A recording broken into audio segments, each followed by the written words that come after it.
Hello दोस्तों, कैसे हैं आप सब। मैं सोनिया वेलकम करती हूं आपका अपने न्यूज़ चैनल लियो न्यूज़ में। हमसे जुड़े रहने के लिए आप लोग प्लीज़ हमारे चैनल को सब्सक्राइब ज़रूर कर लीजिए। तो दोस्तों, आज हम बात करेंगे भोजपुरी के पावर स्टार पवन सिंह जी की अपकमिंग फिल्मों को लेकर के। जी हाँ दोस्तों, उन्होंने पिछले 2-3 सालों में एक से बढ़कर एक फिल्मों का निर्माण किया है, जिनमें से कुछ मूवी की शूटिंग लंदन में हुई है। जी हाँ दोस्तों, तो लंदन में बनी एक फिल्म जिसका नाम है हम हैं राही प्यार के का ट्रेलर अभी जल्दी ही लॉन्च किया गया था, जिसको दर्शकों ने खूब पसंद किया है। दर्शकों को इस फिल्म का ट्रेलर काफ़ी पसंद आ रहा है। तो दोस्तों, ये फिल्म एक साफ़ सुथरी छवि से बनी फिल्म है, जो कि फैमिली ड्रामा रोमांटिक फिल्म है।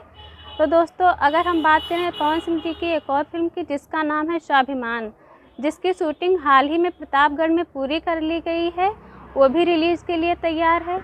और हम एक और फिल्म की बात कर रहे हैं पवन सिंह जी की अपकमिंग फिल्म की, जिसका नाम है मेरा भारत महान। तो दोस्तों, इस फिल्म में आपको पवन सिंह जी के साथ नज़र आएंगे रवि किशन जी, अंजना सिंह जी और गरिमा परिहार। जी हाँ दोस्तों, तो पवन सिंह जी की एक और फिल्म आ रही है, जिसका नाम है कैसे हो जाला प्यार। ये भी रिलीज़ के लिए लगभग तैयार है। तो दोस्तों, अब हम बात कर रहे हैं पवन सिंह जी की लॉकडाउन में पिछले साल बनी एक और फिल्म की, जिसका नाम था चांदनी, जिसमें आपको नज़र आएंगी पवन सिंह जी के साथ निधि झा जी।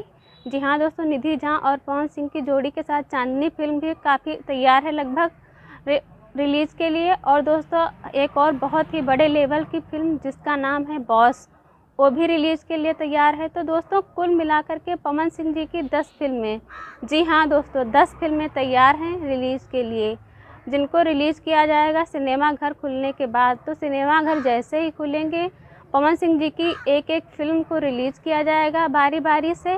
तो दोस्तों, तब तक आप हमारे साथ ऐसे ही बने रहिए, और पवन सिंह जी से जुड़ी और भी अपडेट पाने के लिए दोस्तों हमारे चैनल को सब्सक्राइब ज़रूर कर लीजिए। और हाँ दोस्तों, अगर आपको हमारी ये वीडियो पसंद आई हो तो प्लीज़ इस वीडियो को लाइक कीजिए, शेयर कीजिए, कमेंट कीजिए। और दोस्तों, प्लीज़ हमारे चैनल को सब्सक्राइब करना मत भूलिए। फिर मिलती हूँ आपको एक नई अपडेट के साथ। तब तक बने रहिए हमारे न्यूज़ चैनल के साथ। धन्यवाद दोस्तों।